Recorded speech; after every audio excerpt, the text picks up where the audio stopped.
Series की शुरुआत में एसीपी रीता फेरेरा और उसकी टीम को दिखाया जाता है। वह मुंबई के रेड लाइट एरिया में रेड मारने आए हैं। उनके पास खबर थी कि वहां छोटी छोटी बच्चियों को जबरदस्ती बेचा जा रहा है। रीता और उनकी टीम उन्हें पकड़ लेती है, लेकिन इस गैंग का मुख्य आदमी अभी भी गायब है। रीता के बारे में एक बात पता चलती है कि उसे गांजा पीने की बुरी लत है। जब वह बहुत ज्यादा स्ट्रेस में होती है तब वह इसका इस्तेमाल करती है। आज उसके पास स्टॉक खत्म हो गया था तो वह ड्रग डीलर को समंदर किनारे पर मिलने को बोलती है। उसी समय एक रिहैबिलिटेशन सेंटर से साजिद नाम का एक लड़का सिक्योरिटी गार्ड को रिश्वत देकर चुपके से बाहर निकल आता है। रीता उसी ड्रग सप्लायर का बीच पर इंतजार कर रही थी। इसके बाद वह ड्रग डीलर आता है जिसे रीता डॉक्टर बोलती है। नशा लेकर रीता वहां से निकलती है और अगली सुबह जब रीता ऑफिस के लिए निकलती है तो उसे कंट्रोल रूम से खबर मिलती है कि बीच पर किसी का खून हो गया है। रीता तुरंत वहां पहुंचती है और वह देखती है मरने वाला कोई और नहीं बल्कि वही मनोहर है जिसे वह पिछली रात मिली थी। उस इलाके के थाना इंचार्ज का नाम कामत है। कल रात कामत के बेटे का जन्मदिन था, इसलिए वह सुबह समय पर मौके पर नहीं पहुंच पाया। रीता जब लाश के पास जाकर देखती है तो वह हैरान रह जाती है। मनोहर की गर्दन काटकर उसकी हत्या की गई थी और उसके मुंह में ढेर सारा कच्चा चिकन ठूंस दिया गया था। रीता समझ नहीं पा रही थी कि आखिर यह काम किसने किया। सीन बदलता है और अब गीता रिहैबिलिटेशन सेंटर पहुंचती हैं। इसके डायरेक्टर प्रभात राउत हैं। प्रभात देखते हैं कि साजिद अभी तक सो रहा है। जब वो उसके कमरे में जाते हैं तो उन्हें साजिद के हाथ देखकर समझ आता है कि उसने कल रात ड्रग्स ली है। उन्हें उसके तकिए के नीचे एक फ़ोन भी मिलता है। इसके बाद प्रभात अपने डेस्क पर जाकर साजिद का वह फ़ोन खोलने की कोशिश करता है, लेकिन फ़ोन लॉक होने की वजह से खुल नहीं पाता। दूसरी तरफ रीता अपनी असिस्टेंट एएसआई इंदू के साथ फॉरेंसिक लैब जाती है। उधर रेड लाइट एरिया में बचाई गई बच्चियों को एक सेफ हाउस में रखा गया है। सुबह वहां एक अनजान लड़की आती है और उन बच्चियों को कहती है कि उनकी मां मर चुकी है। इस वजह से बच्चियां रोने लगती है और खाना पीना छोड़ देती है। रीता के सख्त आदेश थे कि बाहर का कोई भी बच्चों से नहीं मिलेगा, लेकिन फिर भी वह लड़की अंदर कैसे आई। रीता वहां पहुंचकर बच्चियों को समझाने की कोशिश करती है। इसके बाद कमिश्नर रीता की काबिलियत और मीडिया के दबाव को देखते हुए उसे नया डीसीपी बना देते हैं। रीता का प्रमोशन हो गया है और वह अब एसीपी से डीसीपी बन गई है। इसके बाद एक प्रेस कॉन्फ्रेंस बुलाई जाती है। कमिश्नर वहां कई महिला पुलिस ऑफिसरों की तारीफ करते हैं और रीता के डीसीपी बनने की खबर देते हैं। कल रात रीता जिस डॉक्टर ड्रग डीलर से मिली थी उसका एक सीसीटीवी फुटेज लोकल एसआई कमात के हाथ लग जाता है। कमात तुरंत उस डॉक्टर को गिरफ्तार कर लेता है और जब इंदू को डॉक्टर की गिरफ्तारी की खबर लगती है तो वह तुरंत रीता को बताती है। रीता और इंदू फौरन उस थाने की ओर निकल जाते हैं। उधर रिहैबिलिटेशन सेंटर में प्रभात एक मैकेनिक की मदद से साजिद का वह फ़ोन ठीक करवा लेता है। फ़ोन चालू करने पर पता चलता है कि उसे सिर्फ एक ही नंबर पर कॉल किया गया था, जो अनंत नाम से सेव था। प्रभात सच्चाई जानने के लिए उस नंबर पर फ़ोन करते हैं तो आगे से एक लड़की की आवाज़ आती है। यह आवाज़ किसी और की नहीं बल्कि रिपोर्टर अनीता की थी। प्रभात वापस जाकर साजिद से पूछताछ करते हैं और आनंद का नाम लेते हैं। नाम सुनते ही साजिद के चेहरे का रंग उड़ जाता है। इसके बाद बीती रात का सच दिखाया जाता है। साजिद और अनीता रात के अंधेरे में बीच पर खड़ी एक पुरानी नाव में बैठकर नशा कर रहे थे। अनीता ही वह लड़की थी जो कुत्तों को कच्चा मांस खिलाती थी। उस रात मनोहर ने उन दोनों को देख लिया था। अपनी पोल खुलने के डर से उन्होंने मनोहर को मारने का प्लान बनाया। साजिद ने मनोहर को पकड़ लिया और अनीता ने उसकी गर्दन काट दी। मनोहर चिल्ला ना सके इसलिए उन्होंने उसके मुंह में कच्चा चिकन ठूस दिया। यही नहीं, उन्होंने मनोहर के पास से कुछ पैसे चुराए और उन्हीं पैसों से ड्रग्स और खाना खरीद कर नशा किया। प्रभात अब समझ चुके थे कि आनंद कोई लड़का नहीं बल्कि एक लड़की है जिसकी आवाज़ उन्होंने फ़ोन पर सुनी थी। इधर ड्रग डीलर डॉक्टर के पकड़े जाने से रीता घबराई हुई थी। खुद को बचाने के लिए वह थाने पहुंची और एसआई कामत के सामने खुद उस डीलर से पूछताछ करने लगी। पूछताछ के दौरान डॉक्टर ने समझदारी दिखाई और कहा, उस रात में नशे में था, मुझे याद नहीं कि मेरे साथ कौन था। रीता ने बड़ी चालाकी से वह केस कामत के थाने से छीनकर क्राइम ब्रांच में ट्रांसफ़र कर दिया ताकि उसका नाम कभी सामने न आए। कामत और विक्रम अच्छे दोस्त हैं। कामत को बुरा लगा कि रीता ने उससे केस छीन लिया, इसलिए उसने विक्रम को सब बता दिया। विक्रम को शक हो गया कि इस केस में रीता इतनी दिलचस्पी क्यों ले रही है। उसने कामत से कहा कि इस केस की एक कॉपी लेकर उसे मिले, वह खुद इसकी जांच करेगा। रीता को मनोहर के मोबाइल में कुछ तस्वीरें और एक अजीब लिंक मिलता है जो इस केस को एक नया मोड़ दे सकता है। रीता तुरंत अनीता को पूछताछ के लिए बुलाती है। रीता उसे उन बच्चियों से मिलने और उन्हें डराने के लिए भी डांटती है, पर अनीता कहती है कि सवाल पूछना उसका हक है। दूसरी तरफ एसआई कामत उस ड्रग डीलर वाले केस की फाइलें विक्रम को दे देता है। फोटो देखते ही विक्रम समझ जाता है कि यह कोई नया तरीका नहीं है, बल्कि पहले भी इसी तरह से खून हो चुका है। उधर इंदु भी रीता को बताती है कि 2018 में रवि देसाई और दिनेश प्रधान नाम के 2 लोगों का कत्ल भी इसी पैटर्न से हुआ था। उस वक्त पुलिस को लगा था कि यह कोई कटर गैंग का काम है। जांच में एक और अजीब बात सामने आती है। मनोहर बहुत नेक इंसान थे और अपने पैशन का बड़ा हिस्सा कुत्तों की सेवा में लगाते थे। 2018 में मरा हुआ आदमी दिनेश प्रधान आटे की चक्की का मालिक था और गरीबों में मुफ्त आटा देता था। वहीं रवि देसाई एक टीचर था जो गरीब बच्चों को मुफ्त में पढ़ाता था। इसका मतलब यह है कि अब तक इस तरीके से जितने भी लोगों का कत्ल हुआ है, वह सब बहुत अच्छे और मददगार इंसान थे। कातिल नेक लोगों को अपना निशाना बना रहा है। उधर रिहैबिलिटेशन सेंटर में अनीता चोरी छिपे साजिद से मिलने पहुंचती है। साजिद उसे वापस जाने को बोलता है क्योंकि उसे डर है कि प्रभात को शक हो गया है। तभी प्रभात वहां आते हैं और दोनों को साथ देख लेते हैं। अपना शक दूर करने के लिए प्रभात उसी आनंद वाले नंबर पर फोन लगाते हैं और अनीता का फोन बज उठता है। प्रभात को सारा सच समझ आ जाता है। इसके बाद कहानी साल 2015 में जाती है। अनीता और साजिद बॉयज ऑर्फेनेज में रहते थे। वहां का सुपरिंटेंडेंट फर्नांडिस बहुत बुरा आदमी था। आनंद को लड़की के कपड़े और विग पहनाकर अपने पास बुलाता था और उसे मोलेस्ट करता था। जब साजिद को ये पता चला तो दोनों ने मिलकर फर्नांडिस को मारने का फैसला किया। उन्होंने फर्नांडिस को मार डाला। यह उनका पहला कत्ल था। उस रात वह वहां से भाग गए और पुरानी नाव में छिप गए। कुछ दिनों बाद साजिद ने अनीता को बिना बताए पुलिस के सामने सरेंडर कर दिया ताकि अनीता बच सके। अनीता के चाचा और दादी उसे अपने साथ ले गए। सीन वापस प्रेजेंट में आता है। अनीता और साजिद ने अपनी पोल खोलने के डर से प्रभात का भी कत्ल कर दिया है और भागकर फिर से उसी पुरानी नाव में पहुंच गए हैं। साजिद को बहुत पछतावा हो रहा है क्योंकि प्रभात ने ही उसकी जान बचाई थी और उसे रिहैबिलिटेशन सेंटर लाए थे। साजिद को नशे की तलब लग रही थी और वह गुस्से में अपना फोन पत्थर के बीच फेंक देता है। अनीता उसे ढूंढने की कोशिश करती है पर फोन नहीं मिलता। अगली सुबह खबर फैलती है कि प्रभात राउत का कत्ल हो गया है। जब साजिद की आंख अनीता के घर में खुलती है तो वह बहुत अनकंफर्टेबल महसूस करता है। वह अनीता की दादी को देखकर डर जाता है क्योंकि इस घर से उसका कोई पुराना भयानक नाता था। रीता मर्डर वाली जगह पहुंचती है। वह आदित्य की हरकत की वजह से पहले ही गुस्से में थी, इसीलिए पुलिस वालों की लापरवाही देखकर उन पर बुरी तरह चिल्लाती है। इस बार कातिल ने एक नया तरीका अपनाया था। मनोहर के मुंह में चिकन था तो प्रभात के मुंह में एक मोबाइल फोन ठूंस दिया गया था। रिहैबिलिटेशन सेंटर के लोग पुलिस को साजिद के बारे में बताते हैं कि वह नशेड़ी था और प्रभात ने ही उसे यहां रखा था।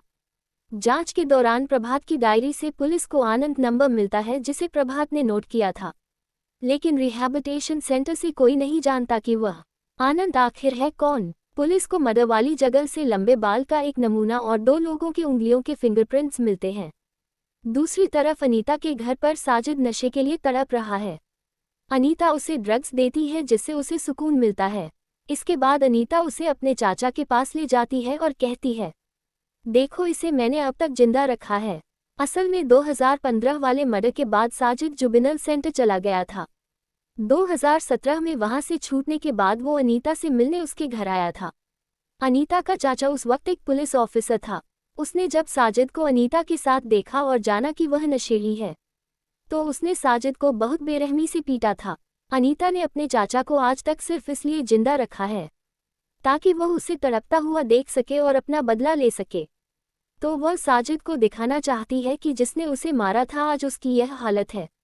तभी अनीता के ऑफिस से उसके बॉस का फोन आता है और उसे प्रभात की मर्डर की खबर कवर करने के लिए बोला जाता है। अनीता साजिद को घर पर छोड़कर खुद रिपोर्टिंग के लिए निकल जाती है।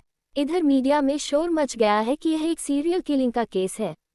कमिश्नर रीता और विक्रम को बुलाकर इस केस को जल्द से जल्द सुलझाने का हुक्म देते हैं। विक्रम कहता है कि यह सब साजिद का काम है। वह पहले जुवेनल सेंटर में था फिर कटर गैंग के लिए काम करने लगा था। विक्रम का कहना है कि साजिद एक नशेड़ी है, उसके लिए 50 या 100 रुपए के लिए किसी की जान लेना कोई बहुत बड़ी बात नहीं है। जबकि मरने वाले सभी लोगों के वॉलेट्स चोरी हो गए हैं, इसलिए विक्रम को यकीन है कि उसने नशे के पैसों के लिए ही यह सब मर्डर्स किए हैं। भले ही रीता इस केस की इंचार्ज है, फिर भी कमिश्नर ने विक्रम को साजिद को पकड़ने की जिम्मेदारी दे दी। कमिश्नर चाहते हैं कि विक्रम खुद को साबित करें। विक्रम ने जिस चंदू नायक का जिक्र किया था, वह भी कटर गैंग का हिस्सा था, लेकिन अब वह सिर्फ पैसों के लिए इधर उधर इंटरव्यू देता फिरता है। रीता को गुस्सा आता है कि विक्रम को चंदू नायक के बारे में पता चल गया और उसकी टीम को कुछ नहीं पता। वह हिंदू पर बुरी तरह चिल्लाती है और हुक्म देती है, जल्द से जल्द चंदू नायक को ढूंढो। साथ ही वह मौके से मिले बालों और उंगलियों के निशानों की रिपोर्ट भी जल्दी मंगवाती है। अनीता जब अपने घर वापस आती है तो देखती है साजिद वहां से भाग गया है। उधर रीता के कहने पर इंदु चंदू नायक से मिलने पहुंचती है। चंदू बताता है कि साजिद उनके साथ काम करता था, वह लेफ्ट हैंड से हमला करता था। प्रभात के हाथ की फोटो देखकर चंदू पक्का कह देता है कि यह 100% साजिद का ही काम है। पुलिस को आनंद वाले नंबर की डिटेल से पता चलता है कि वह नंबर फर्नांडिस के नाम पर रजिस्टर्ड है। पुलिस जैसे ही उस फोन को चालू करती है, पुलिस उसकी लोकेशन ट्रैक कर लेती है। सरिता और उसकी टीम फोन लोकेशन का पीछा करते हुए उसी पुरानी नाव तक पहुंचती है। तलाशी में उन्हें पता चलता है कि यहाँ साजिद नशा करता था। रात को इंदु आकर रीता को एक बहुत जरूरी बात बताती है। चंदू ने बताया था कि साजिद बाएं हाथ से हमला करता है, लेकिन जब पुलिस 2015 के फर्नांडिस मर्डर की फोटो देखती है तो पता चलता है कि फर्नांडिस के दाएं हाथ पर कट लगा था। इसका मतलब यह है कि फर्नांडिस का कत्ल साजिद ने नहीं बल्कि किसी और ने किया था। इशारा यह है कि ये कत्ल अनीता ने किया था। यहाँ साजिद रेलवे स्टेशन के एक ओवरब्रिज पर खड़ा है, सामने से ट्रेन आ रही है। साजिद नशे की हालत में प्रभात की मौत को लेकर इतना दुखी था कि वह ट्रेन के सामने कूदकर जान देने वाला था। तभी एक आदमी की नज़र उस पर पड़ गई और उसने पीछे से खींचकर साजिद की जान बचा ली। दूसरी तरफ अनीता पागलों की तरह साजिद को ढूंढ रही थी। वह तुरंत जतिन को कॉल करती है और उसे पता चलता है साजिद जिंदा है और पुलिस की गिरफ्त में है। असल में साजिद को बचाने के बाद हॉस्पिटल में भर्ती कराया गया है। खबर मिलते ही रीता हॉस्पिटल पहुंचती है। इधर हॉस्पिटल में साजिद को होश आता है। तुरंत कमिश्नर विक्रम को फोन करके बोलते हैं कि वह जल्द से जल्द साजिद से पूछताछ करें। तब विक्रम ने अपने प्लान के मुताबिक साजिद को हॉस्पिटल से डिस्चार्ज करवाकर अपनी कस्टडी में ले लिया। इसी बीच फॉरेंसिक रिपोर्ट आती है जिससे एक बड़ा खुलासा होता है। प्रभात के कमरे से जो बाल मिले थे वह असली नहीं बल्कि नकली बाल थे। रीता हैरान हो गई कि अगर आनंद एक लड़की है तो वह नकली बाल क्यों लगाएगी। साजिद ने पुलिस को बताया कि आनंद एक लड़की है और वह दोनों ही एक अनाथालय में साथ थे। रीता जब उस अनाथालय में जांच कराने पहुंचती है तो वह 2005 से 2015 तक की लड़कियों का रिकॉर्ड मांगती है। तो वहां के लोग कहते हैं मैडम ये बॉयज ऑर्फनेज है, यहाँ कोई लड़की कभी नहीं रही। रीता उलझ गई क्योंकि साजिद ने कहा था कि वहां उस लड़की का शोषण होता था। अगर वह लड़कों का हॉस्टल था तो लड़की वहां कैसे आई। रीता इंदु को वहां के पुराने सारे रजिस्टर चेक करने के लिए छोड़ देती है और खुद वहां से निकल आती है। पुराने केस की फाइलों से एक और अजीब बात पता चली कि फर्नांडिस की अलमारी से लड़कियों के परफ्यूम और नकली बाल मिले थे। इसका मतलब अनाथालय में ही कोई बहुत बड़ा राज छुपा रहा है। इधर इंदु ने पुरानी फाइलें की छानबीन की और उसे आनंद नाम के 2 लड़कों का पता चला। इनमें से एक को 2010 में किसी ने गोद लिया था और वह विदेश में है। रीता तुरंत क्राइम ब्रांच पहुंचती है जहां विक्रम पहले से ही साजिद से पूछताछ कर रहा था। रीता विक्रम को बाहर भेज देती है और खुद साजिद से बात करती है। साजिद कुछ भी बोलने को तैयार नहीं था। इधर अनीता को डर लग रहा था कि पुलिस उसके करीब पहुंच रही है, इसलिए वह अपने पीछे के सारे सबूत मिटाने लगी। उसने चंदू नायक के घर जाकर उसका भी कत्ल कर दिया ताकि वह पुलिस को कुछ बता ना सके। कहानी अब साल 1998 में जाती है। जॉय आचार्य एक खतरनाक एनकाउंटर स्पेशलिस्ट थे। एक अपराधी का एनकाउंटर करने के दौरान उनकी मुलाकात बाबिन नाम के एक रशियन औरत से हुई थी। ये वही औरत थी जिसे अनीता ने अपने सपने में देखा था। प्रेजेंट में रीता और इंदु अजय नाम के एक फिल्म प्रोड्यूसर से मिलती है जो जॉय आचार्य पर फिल्म बना रहे थे। अजय ने बताया कि जॉय आचार्य का निशाना बहुत पक्का था। वह अपराधी के सीधे माथे के बीच में गोली मारते थे।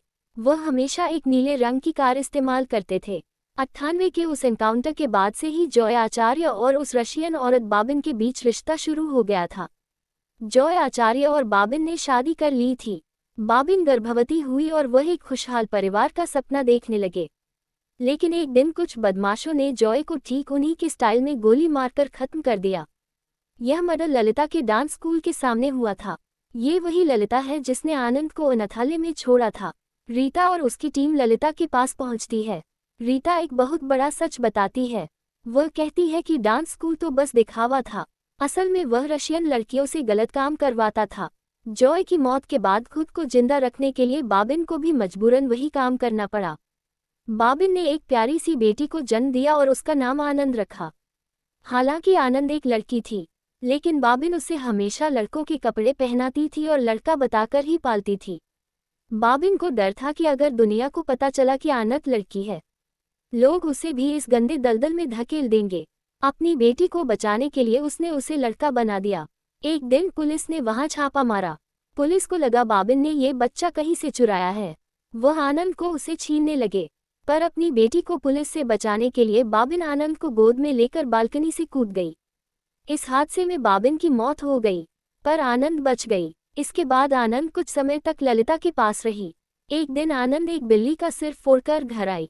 उसकी हरकतें देखकर ललिता डर गई। उसे लगा कि इस बच्ची की वजह से वह पुलिस के चक्कर में फंस जाएगी। इसलिए ललिता ने अपना पीछा छुड़ाने के लिए आनंद को लड़की होने के बावजूद लड़का बताकर उसे बॉयज अनाथालय में छोड़ दिया। यही वजह थी कि आनंद, जो असल में अनीता है, लड़कों के अनाथालय में रहती और नकली बाल लगाती थी। रीता ने गुस्से में ललिता से कहा, तुम अच्छी तरह जानती थी कि अनाथालय के सुपरिंटेंडेंट फर्नांडिस का स्वभाव कितना बुरा है, फिर भी तुमने उस बच्ची को वहां क्यों छोड़ा? ललिता ने जवाब दिया कि उस समय वह सिर्फ अपनी जान बचाना चाहती थी। उसने आनंद के बारे में नहीं सोचा। आज ललिता अपने किए की सजा भुगत रही है। वह बीमारी और दर्द से तड़प रही है, लेकिन उसे मौत भी नहीं आ रही। इसी बीच चंदू नायक के कत्ल की खबर मिलती है और रीता अपनी टीम के साथ उसके घर पहुंचती है। वहां मीडिया की भारी भीड़ लगी है। मीडिया को लग रहा है कि साजिद ही असली कातिल है, लेकिन सवाल यह उठता है कि अगर साजिद पुलिस की कस्टडी में है तो बाहर यह मर्डर किसने किया? रीता अब समझ चुकी है कि यह काम अनीता मतलब आनंद का है। फॉरेंसिक टीम को चंदू के घर से दो तरह के खून के नमूने मिलते हैं। एक खून चंदू का है और दूसरा शायद कातिल का, क्योंकि कत्ल के दौरान हुई झड़प में कातिल को भी चोट लगी थी। रीता को उम्मीद है कि इस खून की जांच से कातिल का पता चल जाएगा। दूसरी तरफ एसआई कामनाथ उस ड्रग डीलर डॉक्टर को फिर से पकड़ लेता है और उसे इतना टॉर्चर करता है कि वह आखिरकार टूट जाता है। अपनी जान बचाने के लिए डॉक्टर आखिर में सच उगल देता है कि उस रात नशे की पार्टी में उसके साथ रीता मौजूद थी। एसआई कामत ने विक्रम को फोन करके बता दिया कि डॉक्टर ने रीता के खिलाफ बयान दे दिया है और अब उनके पास रीता को फंसाने का मौका है। दूसरी तरफ रीता ने जॉय आचार्य के घर के बाहर एक जासूस तैनात किया था। उस जासूस ने अनीता को वहां से निकलते हुए देख लिया और उसकी फोटो रीता को भेज दी। उधर अनीता ने खुद को बचाने के लिए एक नया दांव खेला। उसने अपने न्यूज़ पोर्टल पर पुलिस की सारी गुप्त जांच की खबरें छाप दी और जानकारी देने वाले के रूप में जूनियर ऑफिसर जतिन का नाम लिख दिया। इससे पुलिस में खलबली मच गई। अब रीता ने सारे मोहरों को जोड़कर देख लिया और उसे पूरा सच समझ आ गया। उसने याद किया कि पहली मुलाकात में उस रिपोर्टर ने अपना नाम अनीता आचार्य बताया था। ललिता ने बताया था कि रशियन औरत के बच्चे का नाम आनंद था, यानी जॉय आचार्य का बच्चा आनंद आचार्य बदलकर अनीता आचार्य बन चुका है। वह लड़की होने के बावजूद बचपन में लड़का बनकर रही, इसीलिए वह विग और मर्दाना अंदाज का इस्तेमाल करती है। रीता ये सारी बात कमिश्नर को बताती है, लेकिन कमिश्नर उसकी बात पर यकीन नहीं करता। उन्हें लगता है कि जबकि अनीता ने रीता के खिलाफ खबरें छापी है, इसलिए रीता अब बदला लेने के लिए उसे झूठे केस में फंसा रही है। रीता कमिश्नर को समझाने की पूरी कोशिश करती है कि अनीता ही कातिल है। वह बस एक बार अनीता के घर की तलाशी लेने की इजाज़त मतलब वारंट मांगती है, लेकिन कमिश्नर डर रहे हैं कि अगर रीता को इजाज़त दी तो लोग कहेंगे कि वह बदला लेने के लिए एक पत्रकार को फंसा रही है। तभी सोशल मीडिया पर उस डॉक्टर का बयान वायरल हो जाता है। उसने साफ कहा है कि रीता उसके साथ बैठकर नशा करती थी। अब पूरी दुनिया को पता चल गया है कि रीता को ड्रग्स की लत है। अब रीता की हालत खराब है। लेकिन कमिश्नर उसे आखिरी मौका देते हैं। वह बोलते हैं तुम्हारे पास सिर्फ एक दिन का समय है, अगर कल तक कोई पक्का सबूत नहीं मिला तो मैं तुम्हें नहीं बचा पाऊंगा। उधर रीता के कहने पर इंदु फिर से जतिन से बात करती है ताकि कोई नया सुराग मिल सके। रीता को अब पूरा यकीन हो गया है कि अनीता ने ही जतिन को फंसाकर सारी जानकारी निकाली थी। अब रीता अपना आखिरी दांव खेलती है। वह जेल जाकर साजिद से झूठ बोलती है कि एक पुलिस एनकाउंटर में अनीता मारी गई है। साजिद ये सुनकर टूट जाता है और अपनी प्रेमिका को आखिरी बार देखने की शर्त पर सारा सच उगल देता है। वह बता देता है कि उन्होंने मिलकर कैसे सारे कत्ल किए। अब रीता अनीता को पकड़ने के लिए जाल बिछाती है। वह जतिन से अनीता को फोन करवाती है। जतिन झूठ बोलता है कि पुलिस ने साजिद को गोली मार दी है और वह हॉस्पिटल में आखिरी सांसें ले रहा है। ये सुनते ही अनीता घबराकर अस्पताल की ओर भागती है। जैसे ही अनीता घर से निकलती है, रीता पुलिस फोर्स के साथ उसके घर की तलाशी लेने पहुंच जाती है। वहां उन्हें अनीता के चाचा की लाश मिलती है। जाने से पहले अनीता ने उन्हें भी मार दिया था। घर की तलाशी में पुलिस को उन सब लोगों के वॉलेट्स और कत्ल के सारे सबूत मिल जाते हैं जिनकी अब तक हत्या हुई थी। उधर हॉस्पिटल में अनीता को अपनी चालाकी से समझ आ जाता है कि उसे फंसाया गया है। उसने अपने घर में सीसीटीवी लगा रखे थे और वह देख लेती है कि रीता उसके घर में है। पकड़े जाने के डर से रीता वॉशरूम जाने का बहाना करती है। वहां वह एक नर्स को मार देती है और उसके कपड़े पहनकर भागने की कोशिश करती है। इंदु और जतिन हॉस्पिटल में उसे ढूंढ रहे थे। इसी दौरान इंदु टीम से अलग होकर अकेली पड़ जाती है। मौका पाकर अनीता इंदु पर हमला कर देती है और उसे भी बेरहमी से मार डालती है। जब रीता वहां पहुंचती है तो अपनी साथी इंदु की लाश देखकर वह दंग रह जाती है। इंदु की मौत ठीक उसी बेरहम तरीके से हुई थी जैसे बाकी कत्ल हुए थे। अपने सबसे अच्छी दोस्त को खोने के गम और गुस्से में रीता सीधे जेल पहुंचती है और साजिद को बुरी तरह पीटती है। इस हरकत की वजह से रीता को पुलिस की नौकरी से सस्पेंड कर दिया जाता है। अब वह आधिकारिक तौर पर इस केस पर काम नहीं कर सकती। वह अपना सारा सामान समेटकर विक्रम को चार्ज सौंप रही थी।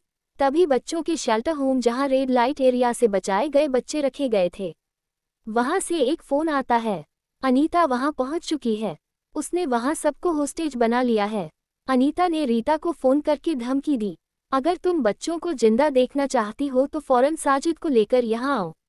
अगर मुझे कोई पुलिस की गाड़ी दिखी तो मैं एक एक बच्चे को मार दूंगी।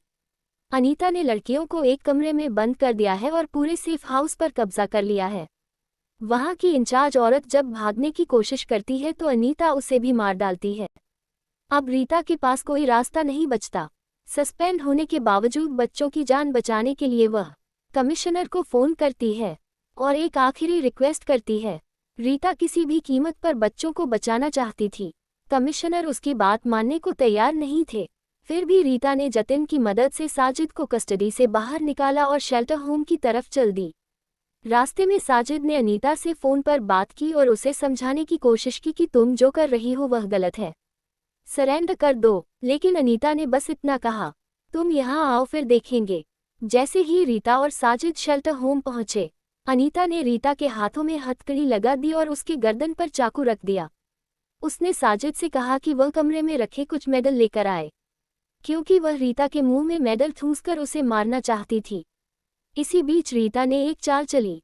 उसने अनीता से कहा, साजिद ने मुझे तुम्हारे बारे में सब कुछ बता दिया है, वह अब तुम्हारे साथ नहीं जाएगा। अनीता को यकीन नहीं हुआ और उसने साजिद से पूछा। साजिद मुकर गया, लेकिन रीता एक एक करके वह सारी बातें बताने लगी जो साजिद ने अकेले में उसे बताई थी। अनीता को लगा कि उसके सबसे भरोसेमंद साथी साजिद ने उसे धोखा दिया है। वह ये बात बर्दाश्त नहीं कर पा रही थी। साजिद अभी भी अनीता को समझाने की कोशिश कर रहा था। तभी नीचे से उन बच्चों की मम्मी की आवाज़ें आने लगी।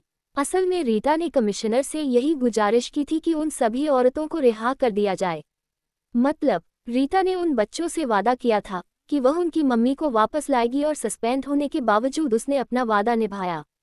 जब बच्चे अपने मां को देखकर शोर मचाने लगते हैं तो अनीता उन्हें चुप कराने के लिए आगे बढ़ती है।